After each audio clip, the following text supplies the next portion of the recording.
السلام علیکم ورحمۃ اللہ تعالی وبرکاتہ۔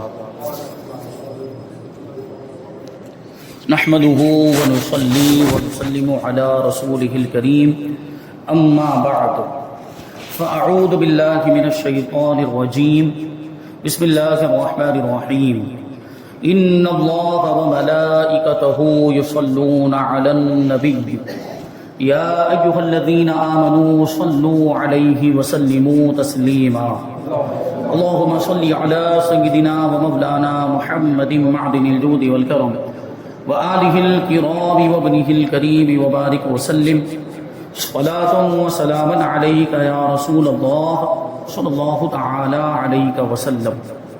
سورہ بقرہ آیت نمبر 88 کی تفسیر ہے۔ اللہ تبارک و تعالی ارشاد فرماتا ہے وَقَالُوا قُلُوبُنَا غُلْفٌ بَلْ لَعَنَهُمُ اللَّهُ بِكُفْرِهِمْ فَقَلِيلًا مَا يُؤْمِنُونَ۔ اور یہودیوں نے کہا ہمارے دلوں پر پردے پڑے ہوئے ہیں، بلکہ اللہ نے ان کے کفر کی وجہ سے ان پر لعنت کر دی ہے، تو ان میں تھوڑے لوگ ہی ایمان لاتے ہیں۔ یہودیوں نے مذاق اڑانے کے طور پر کہا تھا کہ ہمارے دلوں پر پردے پڑے ہوئے ہیں، یعنی جب اللہ کے رسول صلی اللہ علیہ وسلم نے ان کو اسلام کی دعوت دی اور ان کو اسلام قبول کرنے کی طرف بلایا تو پہلے تو نہیں مانے، اور جب بہت زیادہ اصرار ہوا حضور پاک صلی اللہ علیہ وسلم نے دعوت دینے میں ان کو مبالغہ فرمایا، تو پھر ان لوگوں نے یہ بات کہی کہ ہمارے دلوں پر تو پردے پڑے ہوئے ہیں، یعنی آپ جو بھی بات کہہ رہے ہیں وہ بات ہمیں سمجھ میں ہی نہیں آ رہی، یعنی ہمارے دل اس کو قبول ہی نہیں کر سکتے۔ یہ بات انہوں نے مذاق کے طور پر کہی تھی، جبکہ یہ بات تھی حقیقت کہ واقعی ان کے دلوں میں ہدایت قبول کرنے کا مادہ رہا ہی نہیں تھا، ورنہ اتنی بار کہے جانے کے بعد تو مان لینا چاہیے تھا، حضور پر ایمان لے آتے۔ تو انہوں نے یہ بات مذاق کے طور پر کہی تھی کہ ہمارے دلوں پر تو پردے پڑے ہوئے ہیں، اور یہ بات حقیقت بھی تھی، اگرچہ وہ اپنے اعتبار سے مذاق کے طور پر بول رہے تھے، لیکن ان کے دلوں سے حق کو قبول کرنے کی صلاحیت ختم ہو چکی تھی، ان کے عناد کی وجہ سے، ان کی سرکشی کی وجہ سے، اور نافرمانی میں کفر میں انتہا کو پہنچ جانے کی وجہ سے۔ یہ بات پہلے بھی آ چکی ہے، جیسے وہ وہاں پہ جب یہ بات آئی کفار کے بارے میں جو انتہائی سرکش قسم کے کفار تھے، ابو جہل اور ابو لہب جیسے، عتبہ شیبہ جیسے جو کفار تھے، ان کے بارے میں قرآن مجید میں فرمایا گیا کہ ان الذین کفروا سواء علیہم انذرتہم ام لم تنذرہم لا یؤمنون۔ تو اس کا ترجمہ کیا کیا گیا تھا کہ بے شک وہ جن کی قسمت میں کفر ہے، جن کی قسمت میں کفر ہے تو آپ ان کو ڈر سنائیں یا نہ سنائیں، وہ ایمان لانے والے نہیں ہیں، یعنی ان کی تقدیر میں لکھ دیا گیا کہ وہ ایمان لانے والے نہیں۔ تو وہاں پر یہی سوال ہوا تھا کہ جب ان کی قسمت میں کفر لکھ دیا گیا تو وہ تو مجبور ہو گئے، یعنی اب ان کو ہدایت کا پیغام دیا بھی جائے اور ان کو تبلیغ کی بھی جائے، اسلام کی دعوت دی بھی جائے، تو ان کے دلوں پر جب مہر لگا دی گئی ہے تو وہ تو قبول کرنے والے ہیں ہی نہیں، تو وہ ایک اعتبار سے مجبور ہوئے، تو پھر ان کو عذاب نہیں ہونا چاہیے، ان کو جہنم میں نہیں ڈالنا چاہیے، ان کے لیے دردناک عذاب کی وعیدیں نہیں ہونی چاہیے۔ اس کا جواب وہاں پر یہ دیا گیا تھا کہ ابتدا سے ان کی یہ حالت نہیں تھی، شروع سے ان کی یہ حالت نہیں تھی، شروع میں ان کے دلوں میں ہدایت کو قبول کرنے کی صلاحیت رکھی گئی تھی، کیونکہ ہر انسان فطرت پر پیدا ہوتا ہے، فطرت اسلامی پر پیدا ہوتا ہے، بعد میں جا کر وہ سرکشی اور کفر کی وجہ سے وہ پھر اتنا اس کا دل سخت ہو جاتا ہے کہ پھر اس کے دل میں حق کو قبول کرنے کی صلاحیت ختم ہو جاتی ہے۔ تو وہ ابو جہل اور ابو لہب یا عتبہ شیبہ جو اس طرح کے کفار تھے، جو انتہائی سخت قسم کے کفار تھے، ان کے بارے میں جو یہ فرمایا گیا تو ایسا نہیں کہ پہلے ہی سے یہ معاملہ تھے، نہیں، پہلے ان کے دلوں میں بھی حق کو قبول کرنے کی صلاحیت تھی، لیکن جب انہوں نے انکار کیا اور انکار میں بہت ہی آگے بڑھ گئے، کفر میں بہت ہی آگے بڑھ گئے، تو پھر ان کے دلوں پر مہر لگا دی گئی، یعنی اب وہ چاہیں بھی تو پھر وہ حق کو قبول نہیں کر سکتے۔ یہ بعد میں ہوا، پہلے سے نہیں تھا۔ تو یہاں پر بھی یہودی وہی بات کہہ رہے ہیں کہ ہمارے دلوں پر پردے پڑے ہوئے ہیں، تو ان کی مراد یہ تھی کہ حضور اقدس صلی اللہ علیہ وسلم کی ہدایت ان کے دلوں تک نہیں پہنچتی۔ اللہ تبارک و تعالیٰ نے ان کا رد فرمایا کہ یہ جھوٹے ہیں۔ اللہ تبارک و تعالیٰ نے ان کے دلوں کو فطرت پر پیدا کیا، یعنی پہلے سے پردے نہیں تھے۔ یہ جو کہہ رہے ہیں کہ ہمارے دلوں پر پردے پڑے ہوئے ہیں تو حضور کی بات ہمارے دلوں تک نہیں پہنچتی، یہ جھوٹ بول رہے ہیں، کیونکہ ہر انسان کو اللہ تبارک و تعالیٰ فطرت اسلامیہ پر پیدا فرماتا ہے۔ وہ حدیث پاک ہے کلو مولود یولد علی الفطرہ، کہ ہر پیدا ہونے والا بچہ فطرت اسلامی پر پیدا ہوتا ہے، وہ والدہ یحودانہ او ینصرانہ او کما قال علیہ السلام، اس کے ماں باپ اس کو یا تو یہودی بناتے ہیں یا نصرانی بناتے ہیں. جب وہ پیدا ہوتا ہے تو کیا پیدا ہوتے کے ساتھ ہی یہودی ہوتا ہے یا پیدا ہوتے کے ساتھ ہی نصرانی ہوتا ہے یا ہندو ہوتا ہے یا غیر مسلم ہوتا ہے؟ ایسا کچھ ہے نہیں. وہ تو فطرت اسلامی پر پیدا ہوتا ہے. وہ ماں باپ کیونکہ اس کو ہندو ملے یا یہودی ماں باپ ملے، یہودیوں کے گھر میں پیدا ہو گیا، نصرانیوں کے گھر میں پیدا ہو گیا، تو اب وہ ان کے طور طریقے کو بعد میں اپناتا چلا جاتا ہے اور پھر بڑا ہو کر پھر وہ اپنے آپ کو بھی یہودی سمجھنے لگتا ہے، نصرانی سمجھنے لگتا ہے، یا وہ ہندو غیر مسلم جو بھی ہے اس کے ماں باپ جو ہوتے ہیں وہ اپنے آپ کو سمجھنے لگتا ہے. ورنہ جب وہ پیدا ہوتا ہے اس کا کوئی مذہب نہیں ہوتا. جب وہ پیدا ہوتا ہے تو فطرت اسلامی پر پیدا ہوتا ہے. ماں باپ یا جو ہے اس کے آس پاس کے ماحول کے لوگ اس کو جو چاہے وہ بنا دیتے ہیں. تو ان کا بھی یہی معاملہ تھا. تو یہودیوں کے دلوں کو اللہ تبارک و تعالیٰ نے فطرت پر پیدا فرمایا، یعنی حق کو قبول کرنے کی ان کے اندر صلاحیت تھی. ان کے دلوں میں اللہ تبارک و تعالیٰ نے حق کو قبول کرنے کی صلاحیت رکھی تھی. تو یہودیوں کا ایمان نہ لانا یہ ان کے کفر کی شامت ہے. یعنی کافر بنے وہ، انہوں نے کفر کو اختیار کیا اور پھر کفر میں انتہا کو پہنچ گئے، سرکشی اور نافرمانی میں انتہا کو پہنچ گئے. تو یہ ان کے کفر کی شامت ہے کہ انہوں نے سید المرسلین صلی اللہ علیہ وسلم کی نبوت پہچان لینے کے بعد انکار کیا. جان رہے تھے کہ یہ نبی آخر الزمان ہے، کیونکہ یہودیوں کو تو سب بتایا گیا تھا، ان کی کتابوں میں لکھا ہوا تھا، توریت میں لکھا ہوا تھا، انجیل میں لکھا ہوا تھا، اور صحیفوں میں بھی حضور پاک صلی اللہ علیہ وسلم کی آنے کی بشارتیں دی گئی تھی. لیکن یہ سب کچھ جاننے پہچاننے کے باوجود، حضور کے اندر وہ ساری علامتیں دیکھنے کے باوجود بھی ایمان نہیں لائے. تو پتہ کیا چلا کہ صرف پہچاننا اور صرف جاننا یہ ایمان نہیں ہے، ماننا اور تسلیم کرنا یہ ہے ایمان. تو انہوں نے پہچانا تو تھا حضور کو کہ یہی نبی آخر الزمان ہے، انہوں نے جانا بھی تھا کہ یہی نبی آخر الزمان، بلکہ ان کے بارے میں تو فرمایا گیا کہ یعرفونہ کما یعرفون ابناءہ، کہ حضور کو تو وہ ایسے جانتے تھے جیسے اپنے بیٹوں کو جانتے. بلکہ اپنے بیٹوں کے بارے میں تو شک ہو سکتا ہے کبھی کہ ان کی ماں نے کہیں دوسری جگہ منہ کالا کروایا ہو، تو یہ بیٹوں کے بارے میں تو شک ہو سکتا ہے، لیکن حضور کے بارے میں تو کوئی بھی شک نہیں تھا کہ یہی نبی آخر الزمان، لیکن اس کے باوجود نہیں مانے. تو سوچے ان کا کفر اور ان کا انکار کتنا سخت انکار ہوا اور کتنا سخت کفر ہوا، کیسے سخت قسم کے سرکش قسم کے وہ کافر تھے. تو اللہ تبارک و تعالیٰ نے ان پر لعنت فرما دی. تو اس کا یہ اثر ہوا کہ اب وہ قبول حق کی نعمت سے محروم ہو گئے. یعنی اب اگر وہ چاہیں بھی تو ایمان نہیں لا سکتے، اب ان کے دلوں پر مہر کر دی گئی. آج بھی ایسے لوگ ہیں کہ جن کے دلوں پر عظمت رسالت سمجھنے سے پردے پڑے ہوئے ہیں. یعنی حضور پاک صلی اللہ علیہ وسلم کی عظمت کی باتیں ان کو سمجھ میں نہیں آتی. معاذ اللہ حضور پاک صلی اللہ علیہ وسلم کی عظمت والی چیزیں، جن چیزوں سے حضور پاک صلی اللہ علیہ وسلم کی تعظیم سمجھ میں آتی، حضور کا مقام و مرتبہ سمجھ میں آتا ہے، اس کو وہ لوگ بین کرنے کے چکر میں لگے رہتے ہیں. کہ وہابیوں کی باتیں، سیدھا مطلب ہے وہابیوں، دیوبندیوں، جماعتیوں کا معاملہ یہ ہے کہ حضور کی تعظیم والی چیزیں ان کو ہضم نہیں ہوتی. جیسے کھڑے ہو کر صلاۃ و سلام پڑھیں تو ان کے پیٹ میں درد ہونے لگتا ہے اور وہ شرک کے فتوے لگانے لگتے ہیں کہ کھڑے ہو کر صلاۃ و سلام پڑھنا یہ شرک ہے، جائز نہیں ہے، بدعت ہے وغیرہ. اب اگر کوئی پولیس والا، کوئی افسر یا کوئی نیتا ان کے مدرسے میں آئے، یہ اس کی تعظیم کے لیے کھڑے ہوتے کہ نہیں؟ وہ تو ضروری تھوڑی مسلمان ہوگا وہ آنے والا پولیس افسر، مسلمان بھی ہو سکتا ہے، کافر بھی ہو سکتا ہے، لیکن کافر کی تعظیم کے لیے بھی یہ لوگ کھڑے ہوتے ہیں.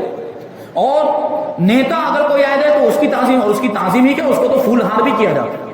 پھول پہناتے کہ نہیں پہناتے؟ تو وہ وہاں پہ ان کو شرک نظر نہیں آتا ہے، وہاں پہ ان کو بدعت نظر نہیں آتی. جہاں نبی کی تعظیم کی جاتی ہے، یقیناً یہ تعظیم تو حق تعظیم ہے، بلکہ جتنی بھی حضور پاک صلی اللہ علیہ وسلم کی تعظیم کی جائے ان کے مقام و مرتبے میں ان کو رکھتے ہوئے وہ تعظیم کم ہے. حضور پاک صلی اللہ علیہ وسلم کا مقام و مرتبہ کتنا بلند و بالا ہے کہ اللہ تبارک و تعالیٰ کے بعد اگر کسی کا سب سے بڑا مرتبہ ہے تو وہ ہمارے آقا کا. جو علامہ شیخ سعدی نے جو فرمایا کہ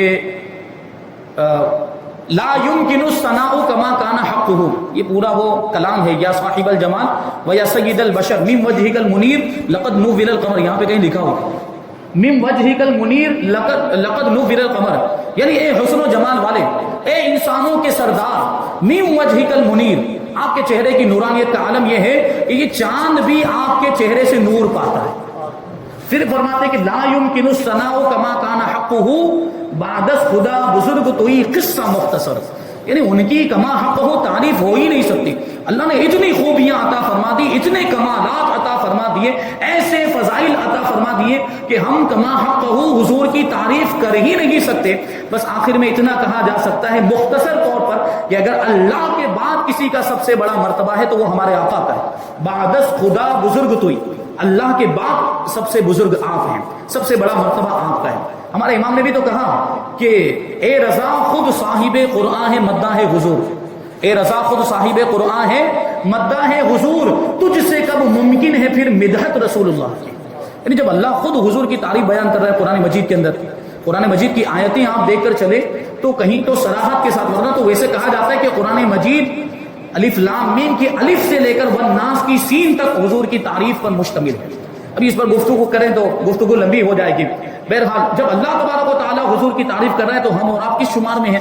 ہم تو حضور کی تعریف کما حق کر ہی نہیں سکتے، لیکن ہم اپنے اعتبار سے کوشش کرتے ہیں، ہم حق ادا کرتے ہیں، حق ادا تو کر نہیں سکتے، لیکن امتی ہونے کے اعتبار سے ہمیں ہر وقت ہر موقع پر حضور پاک صلی اللہ علیہ وسلم کی تعریف کرتے رہنا چاہیے، اور جہاں بھی حضور کی عظمت کی بات آ جائے حضور کی عظمت کو کھل کر بیان کرنا چاہیے۔ یہ ایک سچے مومن کی علامت ہے اور سچے عاشق کی علامت ہے کہ جب اس کے محبوب کا ذکر آ جائے تو وہ تڑپ جائے۔ جب اللہ کے رسول صلی اللہ علیہ وسلم کا ذکر آئے تو عاشق لوگ عاشقان مصطفیٰ تڑپ جایا کرتے ہیں اور وہ حضور پاک صلی اللہ علیہ وسلم کی بڑھ چڑھ کے تعریف کرتے ہیں۔ یہ عاشقوں کا طریقہ، وہ ان کے دلوں میں جن کے دلوں میں محبت ہی نہیں، جن کے دلوں میں حضور پاک صلی اللہ علیہ وسلم کی تعظیم ہی نہیں، تو پھر وہ روک لگائیں گے نہیں تو پھر کیا کریں گے؟ تو یہ بات ہو جاتی ہے۔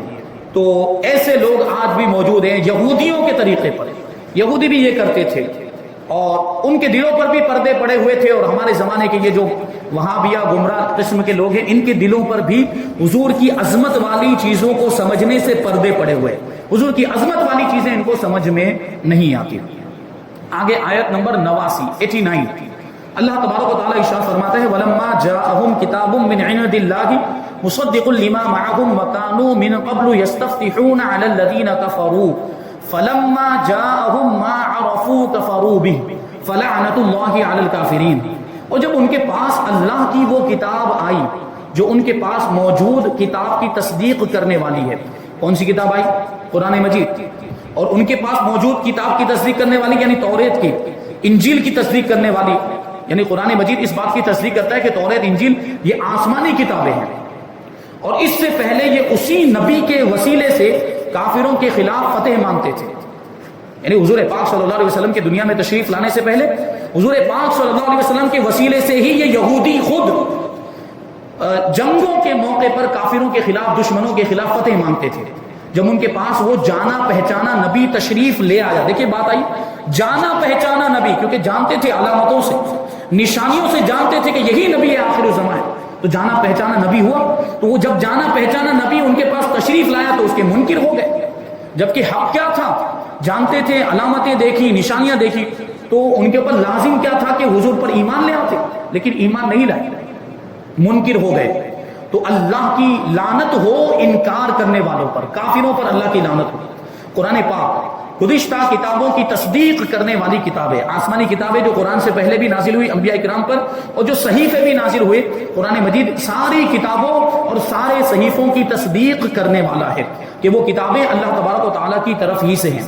نیز ان کتابوں نے قرآن کے نازل ہونے کی خبر دی تھی کہ نبی آخر الزمان تشریف لائیں گے اور ان پر آخری کتاب نازل ہوگی قرآن مجید، اور نبوت کا سلسلہ بھی ختم ہو جائے گا اور کتابوں کے نازل ہونے کا سلسلہ بھی ختم ہو جائے گا۔ تو اگلی کتابوں کے اندر یہ بھی ذکر تھا، قرآن کے آنے سے وہ خبریں سچی ہو گئی، نبی آخر الزمان تشریف لائے اور آخری کتاب قرآن مجید حضور پر نازل ہوا، یہ دونوں خبریں اگلی کتابوں کے اندر موجود تھی، قرآن کے آنے سے وہ خبریں سچ ثابت ہو گئی۔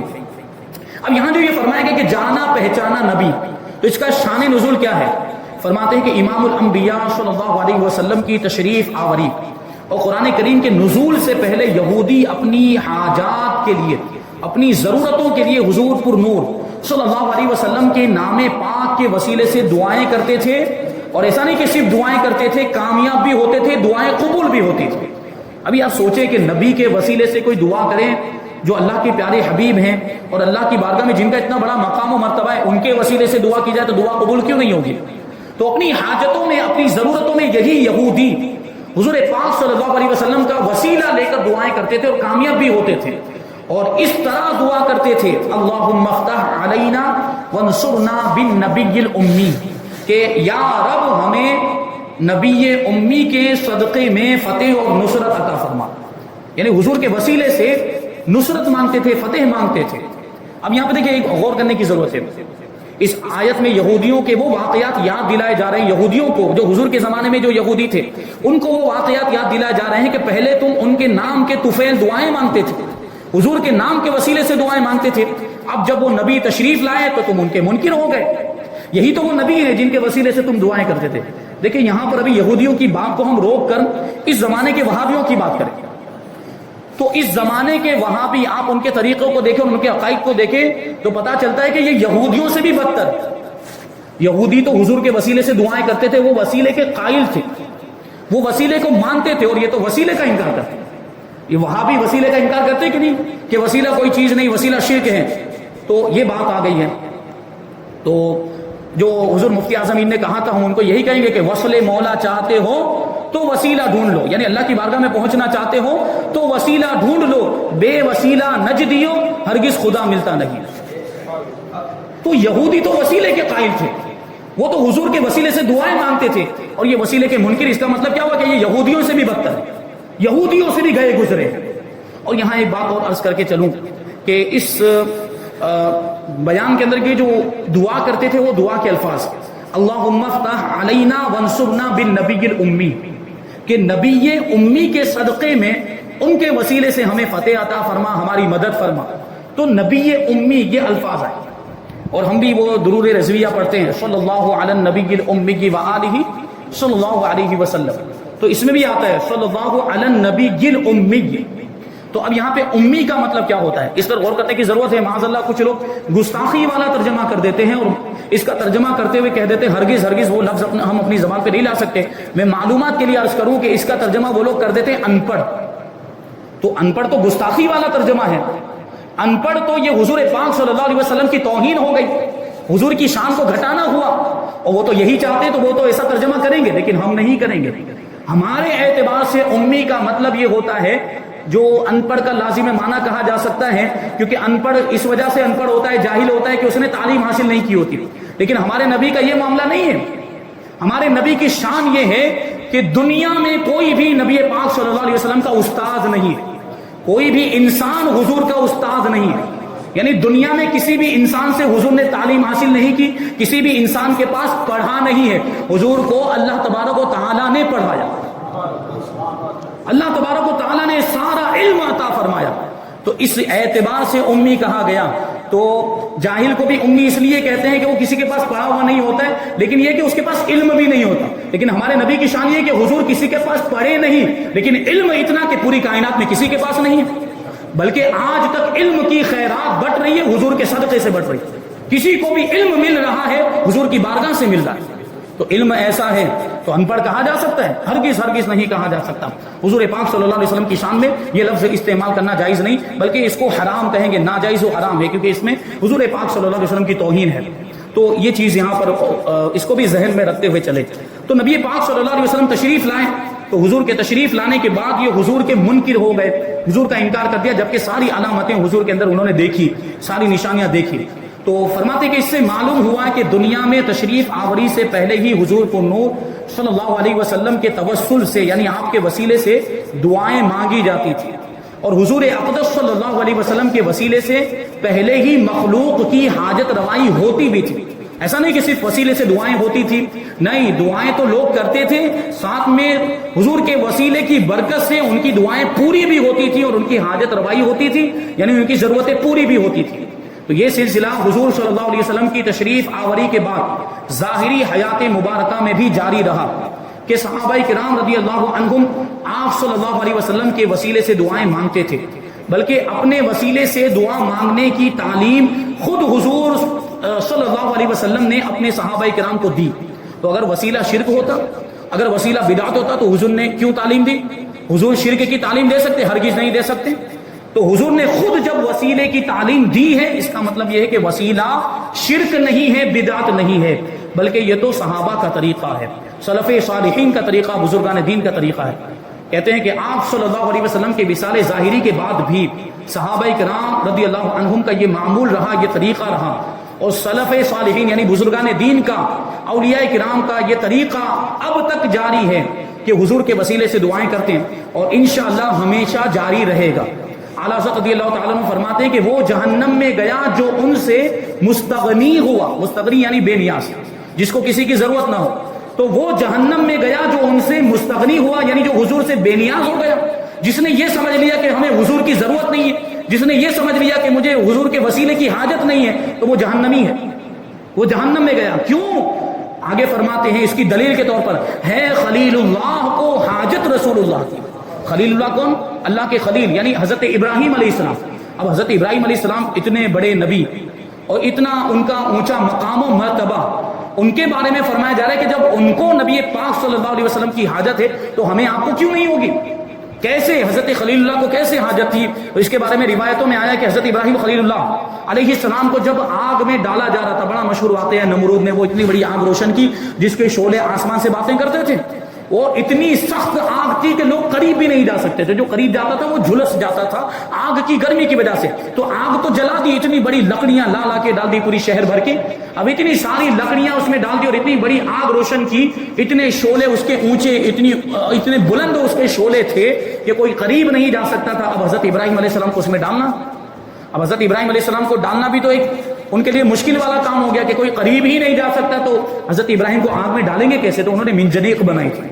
منجنیق وہ ایک مشین ہوتی ہے، وہ اب زمانہ تو بہت زیادہ ترقی کر چکا ہے، اس زمانے میں مطلب وہ گلیل میں نہیں ایسے پتھر اپنے ڈال کے پھینکتے ہیں، دور پھینکنا ہوتا ہے، بیچ میں ربڑ لگا ہوتا ہے اس میں، تو اس انداز کا بڑا گلیل ان لوگوں نے تیار کیا جس کو منجنیق کہا جاتا ہے، اسی میں حضرت ابراہیم علیہ السلام کو رکھ کر وہ گلیل کی طرح انہوں نے پھینکا۔ اب حضرت ابراہیم علیہ السلام آگ کی طرف جا رہے ہیں تو چند مواقع بتائے گئے ہیں جب حضرت جبرائیل علیہ السلام بڑی تیزی کے ساتھ زمین پر تشریف لائے، تو حضرت جبرائیل علیہ السلام حضرت ابراہیم علیہ السلام کی بارگاہ میں حاضر ہوئے اور عرض کیا کوئی حاجت ہو تو بتائیں۔ تو حضرت خلیل اللہ دیکھیں اللہ پر توکل کیسا تھا، حضرت ابراہیم علیہ السلام اللہ کے نبی، اللہ پر کیسا اعتماد اور اللہ پر کیسا بھروسہ۔ تو حضرت جبرائیل سے فرماتے ہیں کہ حاجت تو ہے لیکن تم سے نہیں ہے۔ حضرت جبرائیل نے کہا کوئی حاجت ہو تو فرمائیں، کوئی ضرورت ہو تو فرمائیں۔ تو حضرت ابراہیم کیا کہتے ہیں کہ حاجت تو ہے لیکن تم سے نہیں ہے۔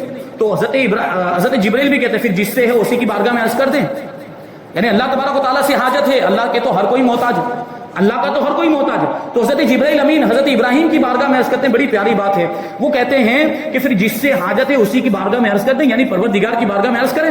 تو حضرت ابراہیم دیکھیں ایمان افروز جملہ ارشاد فرماتے ہیں، حضرت ابراہیم علیہ السلام نے کہا کہ جس سے حاجت ہے اس کو تو میری ساری حالت معلوم ہے، میری ساری کیفیت معلوم، بتانے کی ضرورت ہی نہیں ہے، تو وہ جو چاہے کرے میرے ساتھ۔ یہ ان کا توکل تھا، یہ اللہ پر ان کا اعتماد اور بھروسہ، اور اللہ تبارک و تعالیٰ نے ان کو بچا بھی لیا۔ آگ میں گرنے سے پہلے آگ کو حکم ہوا یا نار کونی بردم و سلاما علی ابراہیم، اے آگ تو ابراہیم پر ٹھنڈک اور سلامتی والی ہو جا۔ ابھی خالی ٹھنڈی بھی کہا جاتا تو آگ اتنی ٹھنڈی ہو جاتی کہ پھر اس کی ٹھنڈک نقصان پہنچاتی، تو ساتھ میں سلامت بھی فرمایا گیا۔ یہ قرآن مجید کی خوبیاں ہیں، ابھی قرآن مجید کی خوبیوں پر بات کریں تو ٹھنڈک بھی تو کبھی نقصان دہ ہوتی، بہت زیادہ اگر ٹھنڈک ہو، آپ برف والے علاقوں میں چلے جائیں اور کوئی آپ نے سیفٹی استعمال نہیں کی، کوئی گرم کپڑے وغیرہ نہیں پہنے تو وہ ٹھنڈک آپ کو نقصان دے گی۔ تو صرف یہ نہیں فرمایا گیا کہ اے آگ ابراہیم پر ٹھنڈی ہو جا، تو اگر اتنی زیادہ ٹھنڈی ہو جاتی کہ جو نقصان دہ ہو تو حضرت ابراہیم علیہ السلام کو اس سے تکلیف ہوتی، تو ساتھ میں سلامن فرمایا گیا کہ ٹھنڈی ہونے کے ساتھ ساتھ سلامتی والی بھی ہو جا، یعنی اتنی ٹھنڈی ہونا جو ٹھنڈک نقصان نہ دے۔ اور یہاں پر روایتوں میں آیا ہے کہ حضرت ابراہیم علیہ السلام کو جو یہ بچایا گیا، ان کے لیے آگ کو گلزار بنا دیا گیا، یہ ان کی پیشانی میں نور مصطفیٰ کی برکت تھی۔ حضور پاک صلی اللہ علیہ وسلم کا نور سب سے پہلے پیدا کیا گیا، ساری مخلوقات سے پہلے اللہ تبارک و تعالیٰ نے ہمارے نبی کے نور کو پیدا کیا، پھر وہی نور حضرت آدم علیہ السلام کی پیشانی میں جلوہ گر ہوا، اور اسی نور کی وجہ سے تو فرشتوں کو حضرت آدم علیہ السلام کے لیے سجدہ کرنے کا حکم ہوا، پھر وہ نور منتقل ہوتا ہوا انبیاء کرام اور پاک بطنوں سے، پاک پشتوں سے منتقل ہوتا ہوا حضرت ابراہیم علیہ السلام تک پہنچا تھا، اور اسی نور نے حضرت ابراہیم علیہ السلام کو نار نمرود سے بچایا۔ تو ہے خلیل اللہ کو حاجت رسول اللہ کی، وہ جہنم میں گیا جو ان سے مستغنی ہوا، ہے خلیل اللہ کو حاجت رسول اللہ کی۔ اس کے بعد 90 نمبر کی آیت کریمہ انشاءاللہ تبارک و تعالیٰ اس کی تفسیر ہم آئندہ درس میں شامل کریں گے۔ اللہ تبارک و تعالیٰ کی بارگاہ میں دعا ہے کہ جو کچھ بھی بیان ہوا اس پر ہم سب کو عمل کرنے کی توفیق عطا فرمائے، اور نور قرآن سے ہم سب کے دلوں کو روشن اور منور فرمائے۔ وما علینا الا البلاغ۔ السلام علیکم۔